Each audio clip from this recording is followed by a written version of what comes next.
Hey, what is up guys? Welcome back to the video, and in today's video we are going to be doing some more of the What If Civilization series. We are on episode 11 now. One more episode away until the finale. This is the episode before the finale, so stay tuned, make sure to pay attention to today's video or else you will not understand episode 12. Episode 12 connects very deeply and is deeply rooted into today's video.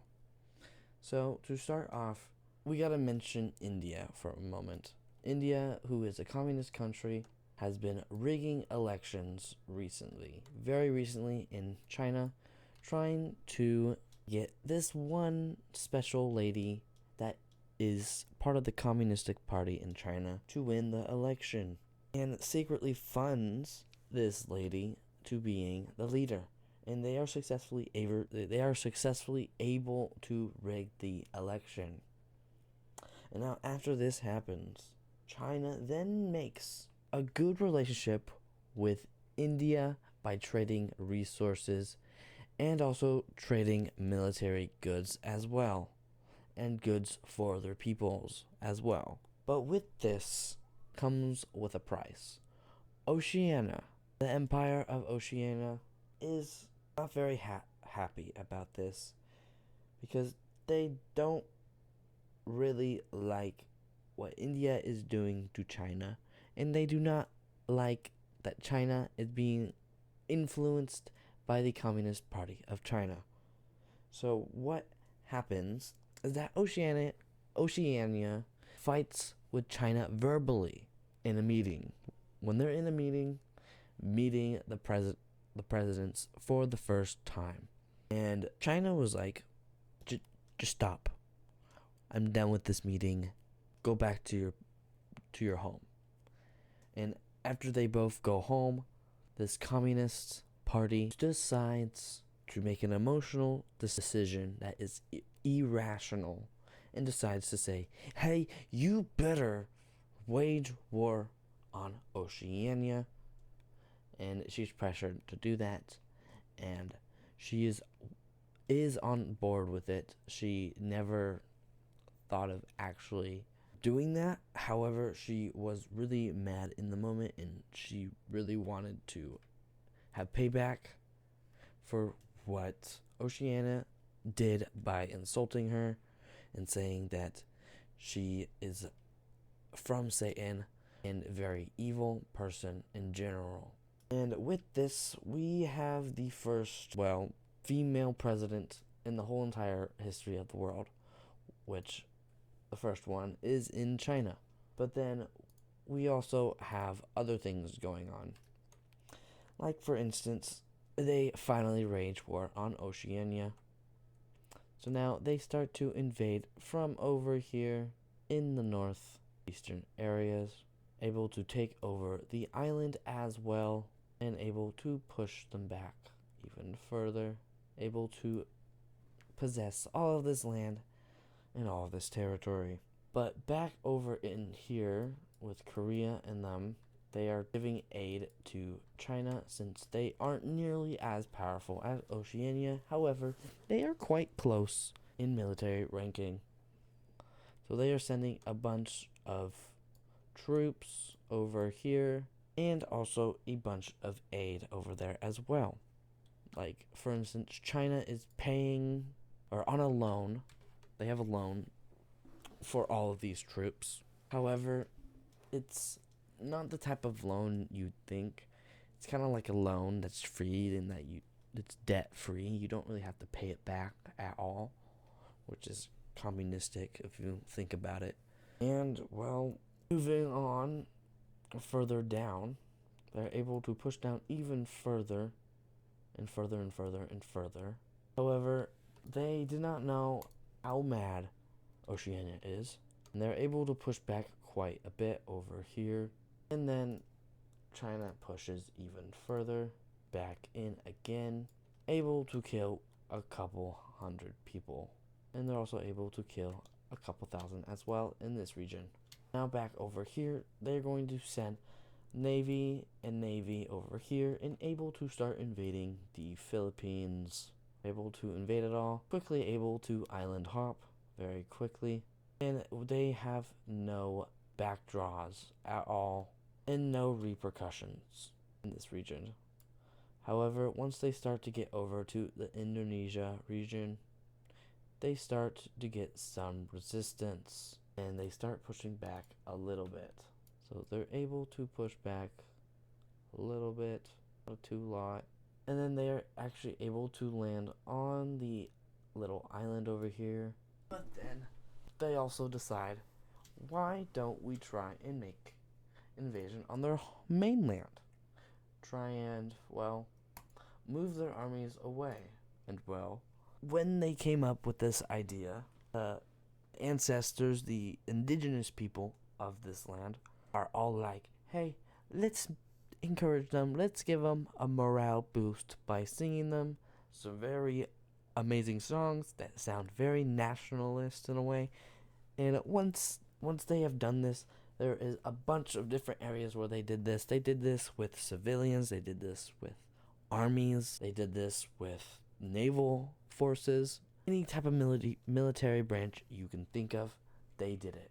And now, with this, they are going to invade, and they make an invasion from over in this region all the way, sending a huge naval fight over in this region. They have a huge naval fight, and then they send another naval fight, and then after they have cleared the way, they bring in not one, not two, not three, but 4 dispatches or 4 units of 7 fleets, and are able to make an invasion on the coast over here. They're able to push over here and push and push and push, and then they also hop to Taiwan as well and are able to completely overrule Taiwan. And with this, the Chinese are very, very, very scared because they hear a bunch of indigenous sounds, a bunch of indigenous, tribalistic, and nationalistic music. And the armies of China are very, very scared. However, China is not going to back down, mainly because the ruler of China is a female, and they just really hate Oceania now, and they want to destroy Oceania into pieces, like a living bread cut into a million pieces when you eat it. So what happens is that they are able to push even further and further towards the capital. However, they aren't able to get super far, and now they have a line that just isn't going anywhere. So they decide to send some spies into their country, and they also send some assassins, professional assassins, people that can professionally be a ninja and able to assassinate the president of China. And while this huge front line is right here, they actually get the chance to push back because they are moving armies out of here, trying to push into this. However, they aren't able to do much. They're able to take back their island over here, take over this area as well, and this area, and then they're able to completely almost push them out of the country. After a little bit of time goes by, they are able to completely push China out of their country, and they are able to invade them even further, having the ability to push and push and push. And now, with this, they still have not been able to assassinate their leader. That is a female, which I'm not trying to be sexist or anything, but female leaders tend to be more emotionally driven, and they make a lot of bad decisions using their emotions. Most women, most girls in society just make bad decisions. However, some people like Dove, for instance, or Barbara, however, I'm pretty sure it is Barbara, and you are not one of those type of people, mainly because, well, you're just way too nice to me. And well, as they're able to keep pushing in, eventually they are able to assassinate the leader of the Chinese Communism Party, and then they are able to give that country a new president, which the vice president of that country was actually on the opposite side as like a cabinet in some sorts, kind of like the opposite party in a way.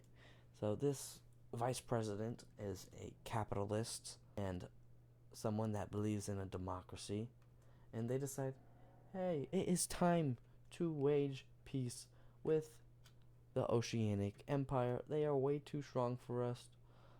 Plus, I didn't advocate for this war in the first way. However, your normal and your first president, the first female president ever, has made an upset.